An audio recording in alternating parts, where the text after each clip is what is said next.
Orang yang terjebak berkali-kali kepada maksiat, dia pun berkali-kali tobat. Sampai tobat itu jadi makomnya.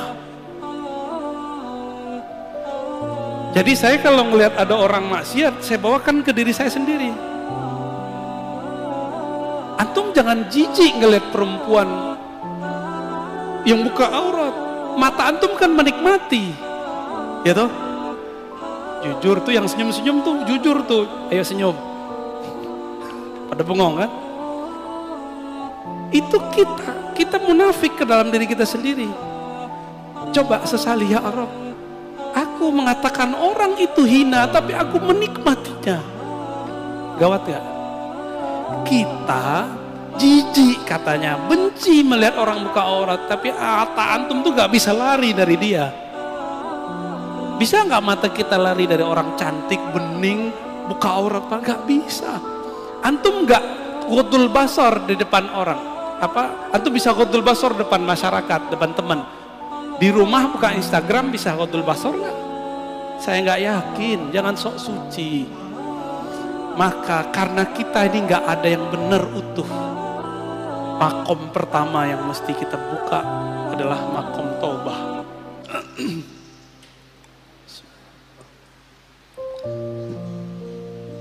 Bismillahirrahmanirrahim. Assalamualaikum warahmatullahi wabarakatuh, Buya. Assalamualaikum. Alhamdulillah dengan skenario Allah pagi ini saya bisa bertemu dengan Buya. Saya Pras dari Pasar Kemis Tangerang. Tempat Abu Yauci. Iya, Grand Batavia Pasar Kemis. Nah,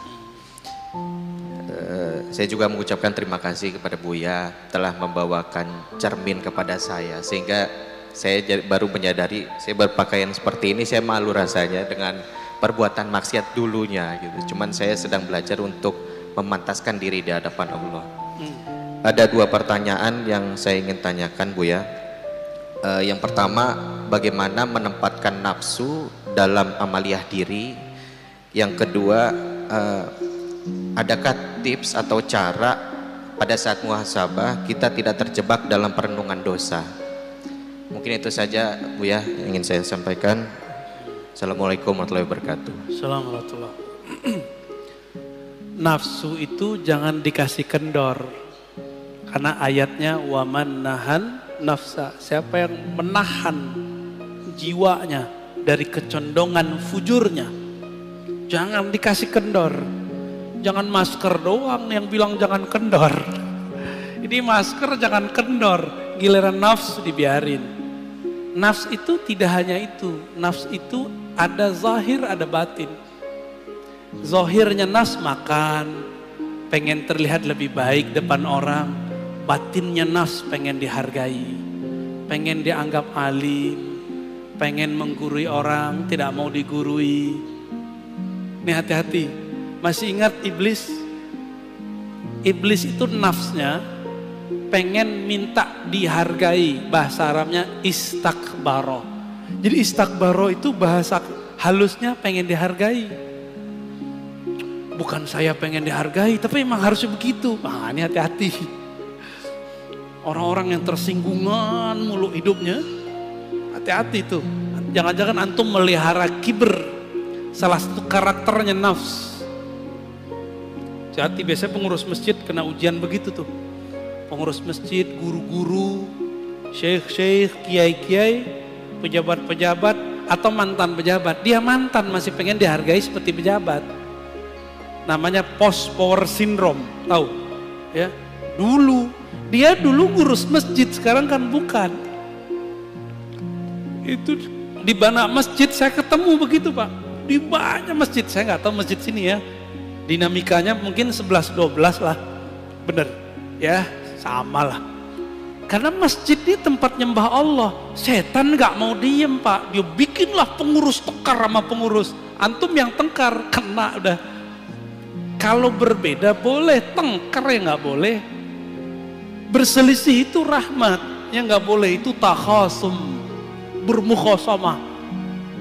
Mulai kemudian orang kalau udah mukhasamah tengkar, nyari kesalahan orang nggak. Ada beberapa masjid udah kayak partai politik, Pak. Mau milih ketua itu udah pakai, waduh ya salam, udah ada tim sukses segala. ada grup baru lagi. Ya salam. Semoga Masjid Nabawi seperti nur Nabi Sallallahu Alaihi Wasallam, berselisih untuk maju, bukan berselisih untuk bertengkar. Amin. Nafs ini fiha lazzah. Hawa nafsu itu ada lezatnya.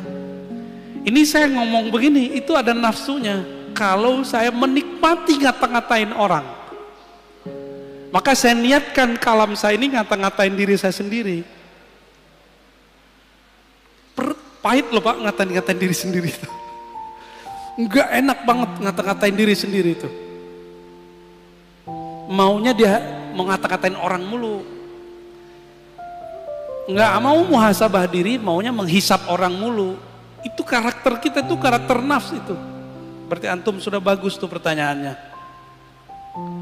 Saya gitu ya, dengan pakaian begini merasa nggak pantas. Emang nggak pantas Pak. Cuma meskipun kita bukan orang soleh, kita mau meniru orang soleh walaupun hanya pakaiannya. Semoga dengan meniru pakaiannya nanti akhlaknya pun nempel ke tubuh kita. Kalau akhlaknya sudah nyampe, semoga karakter kolbiahnya juga masuk ke dalam diri kita. Nah ini, jadi gimana caranya? Jangan kasih kendor. Kasih kendor, kasih sanksi. Allah itu memberi sanksi nggak kepada jiwa ketika dia tidak mau mengakui Allah sebagai Rabb? Dikasih sanksi, nggak dikasih makan. Maka antum yang lalai kepada Allah, kasih sanksi, matanya nggak boleh tidur 1 jam, kurangi zikir, baca Quran, sholat. Harus disangsi diri kita ini, diberikan dia hukuman, disiplin. Masa orang ada disiplin kerja mencari dunia, tapi dia nggak disiplin kerja untuk akhirat. Orang yang tidak sukses di masa tuanya dunia karena dia masa mudanya tidak disiplin. Sepakat? Benar? Bapak, kenapa saya bisa baca kitab apa saja sekarang? Karena saya disiplin dulu di umur, mulai dari umur 15 tahun saya belajar baca kitab. Jadi telat belajar kitabnya. Kawan-kawan mungkin umur 12 sudah mulai hafal alfiah. Saya belajar itu umur 15. Karena saya tahu ini ilmu mahal, nggak pernah kita tinggal lagi. Kuliah pun, ketika orang tua saya mengatakan, nak cari kerjaan bapak susah, saya bilang, Pak, apapun tolong beasiswain saya 4 tahun. Dan benar-benar Pak, saya 12 tahun mendidik nafs saya untuk tidak pacaran. Ya, itu 12 jam setiap hari. Enggak hura-hara ke sana sini, sibuk baca buku masuk. Jadi merbot di pesantren, azan, kadang-kadang imamnya gak ada, kita jadi imam. Yang paling gawat apa? Dosen kita ini pesantren mahasiswa, dosennya gak ada. Kita masih santri, orang pada ngelirik. Terpaksalah kita maju. Di situ saya baru tahu kalau saya banyak baca Pak. Tapi saat itu karena guru jauh, kolbu masih ada sombong. Bertambah ilmu, tambah sombong. Bertambah bacaan, bertambah belagu. Itu saya alami dulu. Ini kan ada mahasiswa kita di sini udah jadi ustadz juga, Ibnu Hajar. Dia kan jurusan filsafat tuh. Ya, 11-12 lah kayak dia dulu. Bertambah baca kitab, bertambah sombong. Jadi saya kalau baca kitab dulu niatnya mau debat orang. Serius Pak. Jadi kalau baca ngapal hadis, saya niatin untuk debat salafi. Kalau baca kitab akidah, mau ngelawan Syiah, liberal. Kalau baca kitab filsafat, mau ngalahin orang-orang yang sok-sok ngomong filsafat. Waduh, bener-bener dulu. Gak ada yang bener. Kenapa? Di kolbu ada kibir. Di dalam jiwa ada karakter sombong yang belum dibenerin. Ketika bertambah sholat, bertambah sombong. Inilah yang terjadi pada orang baru hijrah jadi ustadz. Dirinya belum diberesin, apalagi mu'alaf. Bertahun-tahun dia makan haram. Sekarang mu'alaf dikasih panggung, gak mau jadi santri. Sedangkan serigala, hewan ternak, hewan buas yang ada dalam dirinya belum dididik. Jadi tazkiyatun nafs ini, kalau bahasa guru saya dulu, saya masih ingat Syekh Maulana Muhammad Nuruddin Al-Khalidi An-Naqsyabandi, lalu Syekh Hasan Basri Jalil Al-Qadiri As-Samani. Apa kata mereka? Tazkiyatun nafs itu nak sama dengan mendidik anjing galak dalam hatimu, dalam jiwamu. Kamu itu sama, bahkan lebih jahat daripada anjing. Saya digitu-gituan sama guru saya dulu. Kamu itu lebih nakal daripada babi, lebih jorok otaknya, seksnya daripada babi, lebih sombong daripada monyet, lebih sombong daripada binatang-binatang buas. Itulah kamu, lebih nyala daripada anjing. Sekarang jadikan dia kerangkeng dia. Itu yang disebut dengan khalwat. Jadi berkhalwat itu untuk itu, Pak. Apa yang lakukan orang khalwat? Puasa, zikir, sholat, kurangin melek, kurangin ngomong, kurangin mikir, banyakin zikir. Tapi harus dengan ilmu, harus dengan syekh mursyid yang alim. Alim ilmu nafs. Kalau enggak terhalu, ngaku jadi Tuhan kayak Ahmad Musodek atau ngaku jadi Nabi ya. Ahmad Musodek jadi Nabi dia. Itu prestasi orang Betawi, Pak. Ada Nabi dari orang Betawi satu ya. Lumayan, Nabi ke-26. Taib, terjawab ya tentang nafs. Udah. Apa yang kedua tadi?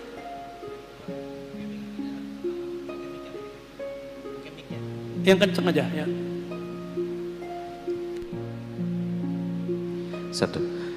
Yang kedua itu Bu ya, bagaimana supaya pada saat kita bermuhasabah, kita tidak terjebak dalam perenungan dosa. Muhasabah itu adalah cara kerja taubat. Muhasabah itu efeknya dua-duanya bagian dari taubat. Pertama, melupakan dosa, namanya move on. Set, antum jadi semangat. Tapi orang yang semangat lupa dengan dosanya bisa terjebak lagi, kan setan nggak mau diem, Pak. Nanti ada setan jadi orang soleh. Gimana ciri-cirinya? Yang sudah tobat ini dia belum mateng, sudah berani untuk mengklaim dirinya tobat, lalu mengklaim orang pelaku maksiat seperti dia dulu, orang-orang yang kotor.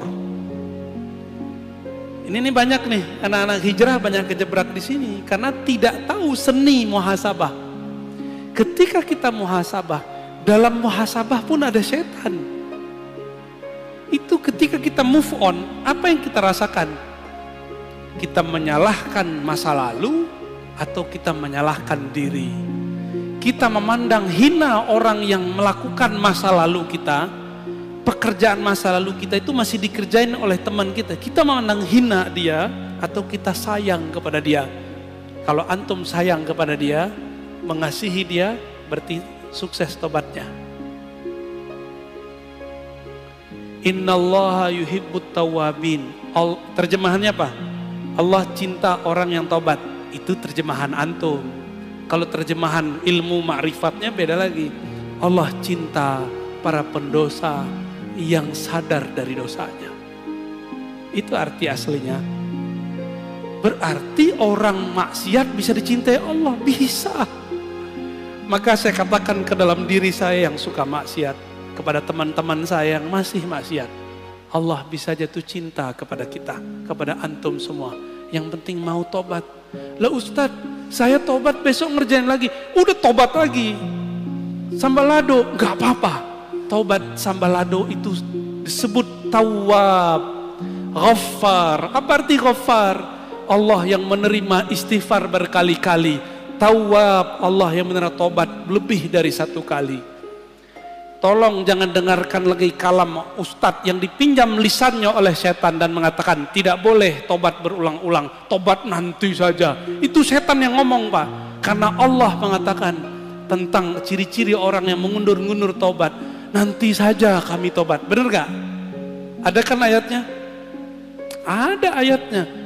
Tar aja tobatnya, kata kiai tobat itu cukup sekali. Gak bener. tobat itu berkali-kali, maka ada lafaz tasdik, tawwab. Coba tanya kepada orang ahli nahwu sorof, apa arti tawwab? Orang yang terjebak berkali-kali kepada maksiat, dia pun berkali-kali tobat, sampai tobat itu jadi makomnya. Jadi saya kalau melihat ada orang maksiat, saya bawakan ke diri saya sendiri. Antum jangan jijik ngelihat perempuan yang buka aurat. Mata antum kan menikmati, ya toh? Jujur tuh, yang senyum-senyum tuh jujur tuh, ayo senyum. Pada bengong kan? Itu kita munafik ke dalam diri kita sendiri. Coba sesali, ya Arab, aku mengatakan orang itu hina, tapi aku menikmatinya. Gawat gak? Kita jijik katanya, benci melihat orang buka aurat, tapi mata antum tuh gak bisa lari dari dia. Bisa gak mata kita lari dari orang cantik, bening, buka aurat? Gak bisa. Antum gak ghadul basar di depan orang. Antum bisa ghadul basar depan masyarakat, depan teman. Di rumah buka Instagram bisa ghadul basar gak? Saya gak yakin, jangan sok suci. Maka karena kita ini gak ada yang benar utuh, makom pertama yang mesti kita buka adalah makom taubah. Ya, pribadi yang suka tobat. Jadi orang yang tobat itu level pertamanya move on, lupa sama dosanya, tapi dia tidak membenci pelakunya. Ada yang kedua, selalu ingat maksiatnya. Orang begini, kalau dia punya guru mengajarkan tobat, dia tahu cara tobat. Kalau dia tobat, selalu ingat ciri-cirinya, banyak nangis, banyak merindingnya. Kalau ingat begitu, selalu ingat dirinya yang hina. Orang begini nggak sempet mikirin orang. Jadi kenapa ada orang hijrah, habis itu ngata-ngatain temannya, padahal baru kemarin sore hijrah. Berarti dia hijrah baru pakaian dan fikrahnya, belum nafsnya. Bisa paham kenapa teman antum sekarang musuhin antum. Kenapa teman kita dulu, teman-teman ngopi bareng, ngafe bareng, sekarang malah ngajak berantem terus di grup, malah nggak mau lagi semajelis. Itu karena dia baru di sini hijrah, tapi di dalam ini belum hijrah. Apalagi kolbunya, ya. Mana ada orang ahli zikir sibuk posting video, ya nggak? Cukup lah ya. Baik teman-teman, cukuplah ayat ini. Waman jahada fina lanahdiyannahum subulana. Mau sampai kepada Allah, mujahadah. Bisa mujahadah sendiri? Tidak. Maka ikutlah mujahadah orang yang sudah sukses mujahadah. Disitulah perlu bertorikoh. Maka torikoh perlu direvisi, diinovasi setiap masa, walaupun namanya sama. Torikohnya Naqsyabandiyah, tapi ada revisi di dalamnya. Zikirnya gak perlu direvisi, tapi metode mujahadahnya direvisi. Qadiriyahnya direvisi. Jangan kaku bertorikot. Bukankah Syekh Abah Anom juga merevisi? Bukankah Syekh Ahmad Khatib Sambas juga merevisi? Dari 2 torikot digabung jadi 1. Bukankah Abul Hasan Syazili juga merevisi? Bukankah Imam Maulana Khalid An-Naqsyabandi juga merevisi 5 torikot? Bukankah Syaziliyah Darqawiyah juga merevisi? Semua mereka merevisi. Tapi kok nyampe sekarang torikot jadi kaku, orang-orangnya jadi saklek. Berarti ada yang tidak beres dalam keilmuan bertorikot. Maka ambillah ilmu ini dari orang berilmu, jangan dari orang yang tidak berilmu. Wassalamualaikum